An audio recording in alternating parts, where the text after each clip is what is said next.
میں 15 سال کی تھی جب میرے والدین فوت ہو گئے۔ میں اپنے والدین کی اکلوتی بیٹی تھی، اسی خالو مجھے زبردستی اپنے گھر لے آئے، جبکہ میرے باپ کا سارا کاروبار میرے چچا نے سنبھال لیا۔ خالو مجھے بہت پیار کرتے تھے، دن رات میرے آگے پیچھے گھومتے، جبکہ میری خالہ کو یہ سب اچھا نہیں لگتا تھا۔ وہ اکثر میرے خالو سے لڑتی رہتی، اور جب میں جوان ہوئی تو میری خالہ مجھ پر اور میرے خالو پر نظر جمائے رکھتی، جیسے انہیں کسی چیز کا ڈر ہو۔ انہی دنوں اچانک سے میرے خالو فوت ہو گئے۔ اب وہ ہر روز میرے خیالوں میں، میرے خواب میں آتے اور کہتے، جلدی سے میری قبر کھود دو، میرے پاس تمہاری ایک چیز ہے۔ جب یہ خواب روز آنے لگا تو میں نے خالہ کو بتایا، مگر ان کا رنگ اڑ گیا اور انہوں نے مجھے ایسا کرنے سے منع کر دیا۔ مجھے اپنی خالہ پر شک ہو گیا۔ میں نے اسی روز جا کر خالو کی قبر کو کھدوایا تو میرے پیروں تلے سے زمین نکل گئی، کیونکہ وہاں تو میری قسمت کا راز چھپا تھا۔ میرا نام سمیرہ ہے اور میری امی کا رشتہ ایک بہت بڑے آدمی سے ہوا۔ میرا باپ بہت زیادہ امیر تھا۔ میں امی کی شادی کے 1 سال بعد پیدا ہوئی۔ میرے پیدا ہونے پر میرے باپ نے ایسی خوشیاں منائی جیسے بیٹے کے پیدا ہونے پر منائی جاتی ہیں۔ میری ایک خالہ بھی تھی جن کا نام صوبیہ تھا۔ وہ میری امی سے 2 سال چھوٹی تھی، ان کی بھی شادی ہو چکی تھی۔ ان کے ہاں بھی ایک بیٹی تھی جس کا نام نورین تھا، وہ میری ہی ہم عمر تھی۔ ہم دونوں بہت اچھی دوستیں تھیں، ہم ایک ساتھ کھیلا کرتے۔ جب میں 15 سال کی ہوئی تو میرے والد صاحب بیرون ملک چلے گئے، کیونکہ انہوں نے وہاں کاروبار شروع کیا۔ تب تو میری ماں کے ٹھاٹھ اور بھی بڑھ گئے۔ پھر 4 مہینے بعد میرے والد واپس آ رہے تھے۔ اس دن میری طبیعت خراب تھی اور میری امی اکیلی ہی والد کو ایئرپورٹ سے لینے چلی گئی، لیکن واپسی پر ان کی گاڑی کا ایکسیڈنٹ ہو گیا اور وہ دونوں اس دنیا سے چلے گئے۔ میں 15 سال کی عمر میں یتیم ہو گئی۔ یہ میرے لیے بہت بڑا صدمہ تھا۔ میں بہت روئی۔ میرے خالو زبردستی مجھے اپنے گھر لے آئے اور میں ان کے ساتھ رہنے لگی، جبکہ میرے والد کا کاروبار میرے چچا نے سنبھال لیا۔ خالو بہت اچھے انسان تھے، جبکہ میری خالہ وہ لالچی عورت تھی۔ ان کا کہنا تھا کہ تمہارے باپ کا سارا کاروبار تمہارے چچا نے سنبھالا ہوا ہے، تمہارا سارا خرچہ ہم کرتے ہیں، انہیں ہمیں بھی حصہ دینا چاہیے۔ کبھی کبھی میرے چچا مجھ سے ملنے آتے۔ خالو ان کی بہت عزت کرتے تھے، لیکن خالہ انہیں نفرت کی نگاہ سے دیکھتی اور باتوں باتوں میں طعنے دیتی تھی۔ چچا جاتے وقت میرے ہاتھ پر اچھی خاصی رقم رکھ جاتے۔ ان کا ایک بیٹا تھا جس کا نام حسن تھا۔ میں اسے بہت زیادہ پسند کرتی۔ وہ میرا کزن تھا، ہم شروع میں ایک ہی اسکول میں پڑھتے تھے، اس سے ہماری دوستی ہوئی۔ پھر میں دوسرے اسکول میں چلی گئی، لیکن وہ مجھے بہت اچھا لگتا تھا اور میں دل ہی دل میں سوچتی کہ شاید میری شادی اسی سے ہو جائے۔ ایک دن چچا گھر آئے اور خالو سے کہا کہ مجھے سمیرہ کے بارے میں ضروری بات کرنی ہے۔ وہ دونوں باہر گئے، واپس آئے تو خالہ سے جھگڑا شروع ہو گیا۔ اس کے بعد گھر کا ماحول بدل گیا۔ خالہ ہر وقت مجھ پر نظر رکھنے لگی۔ 1 ہفتے بعد خالو بیمار پڑ گئے اور 2 دن بعد انتقال کر گئے۔ مجھے لگا میرا باپ دوبارہ مر گیا ہو۔ نورین کی حالت بھی خراب تھی، گھر کا واحد سہارا چلا گیا۔ خالہ اکثر گھر سے باہر رہنے لگی اور کہتی کہ شوہر کی قبر پر جا کر سکون ملتا ہے۔ 20 دن بعد چچا آئے اور کہنے لگے کہ میں نورین کے لیے اپنے بیٹے حسن کا رشتہ لایا ہوں۔ یہ سن کر میں سناٹے میں آ گئی، کیونکہ میں حسن سے شادی کرنا چاہتی تھی، مگر کسی نے مجھ سے کچھ نہیں پوچھا۔ خالہ نے فوراً ہاں کر دی اور کہا پیپر ختم ہوتے ہی شادی کر دیں گے۔ حسن کے گھر والے بہت امیر تھے۔ وہی بنگلہ تھا جہاں میں اپنے والدین کے ساتھ رہتی تھی۔ اب نورین اس گھر کی دلہن بننے والی تھی اور میں تماشائی بن گئی۔ چچا مجھ سے آنکھیں چراتے تھے۔ پہلے وہ مجھ سے بہت پیار سے بات کرتے تھے۔ ایک بار انہوں نے بھی کہا تھا کہ میں حسن کی شادی تم سے کروں گا، مگر اب سب بدل گیا۔ زندگی سے مجھے نفرت ہونے لگی۔ ایسا لگتا تھا کہ قسمت میرے خلاف ہو گئی ہے۔ ماں باپ چلے گئے، گھر چھن گیا، خالو بھی چلے گئے اور اب محبت بھی مجھ سے دور ہو رہی تھی۔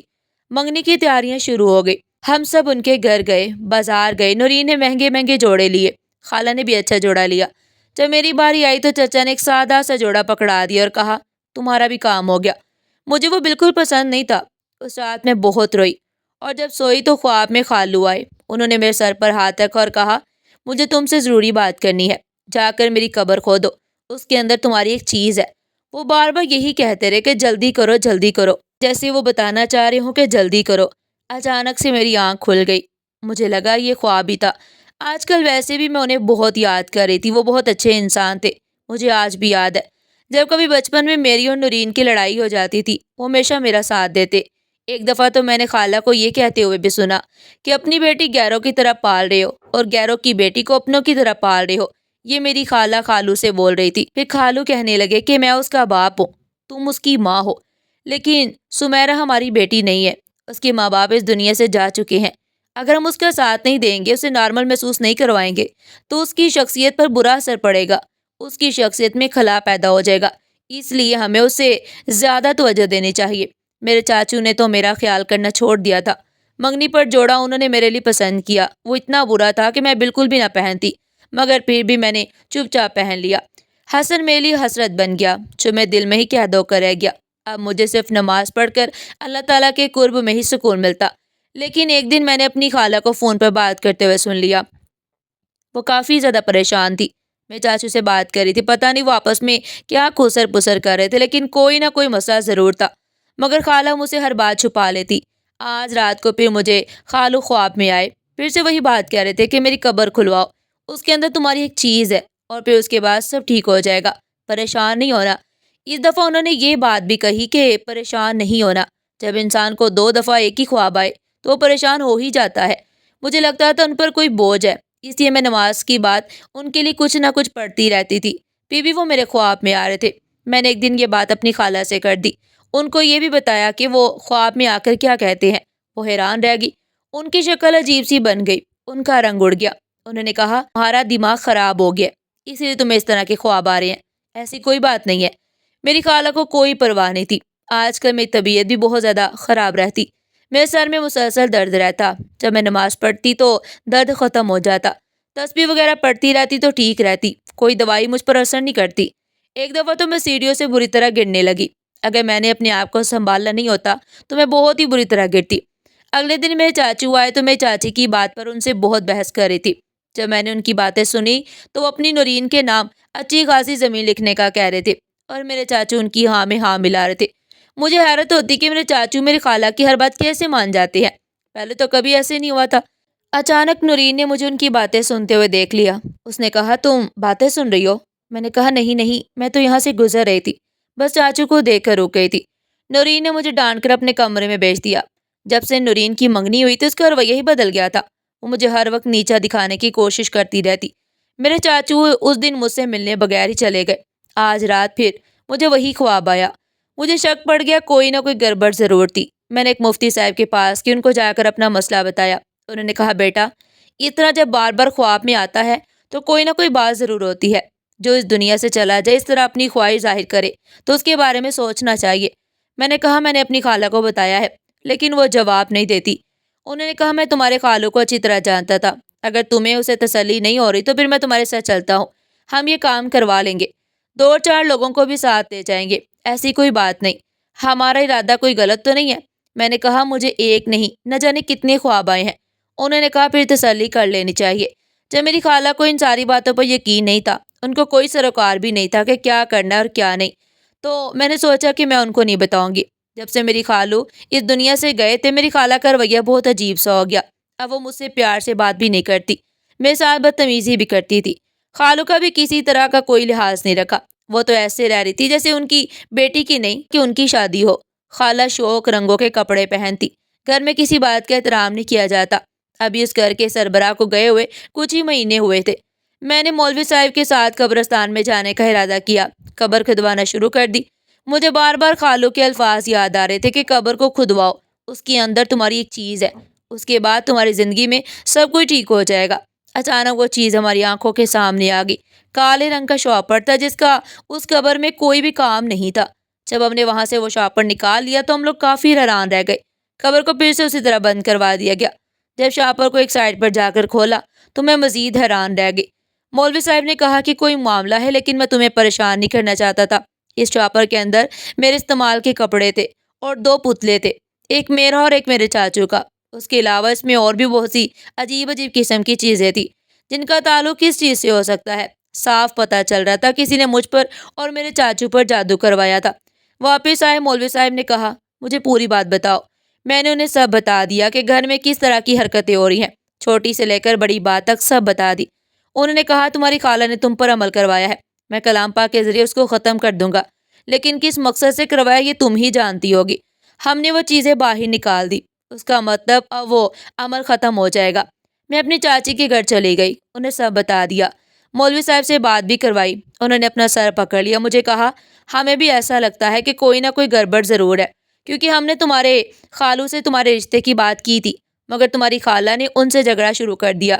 پھر تمہارے خالو نے کہا کہ تم یہ رشتہ نہیں کرنا چاہتی ہو اور کسی اور لڑکے کو پسند کرتی ہو۔ میں نے کہا ایسی کوئی بات نہیں ہے، مجھ سے تو یہ بات ہی نہیں ہوئی، خالو نے بھی نہیں کی تھی اور وہ اس دنیا سے چلے گئے۔ اس کے بعد شاید خالہ نے جھوٹ بولا ہوگا کیونکہ وہ اپنی بیٹی کی شادی آپ کے بیٹے سے کروانا چاہتی تھی۔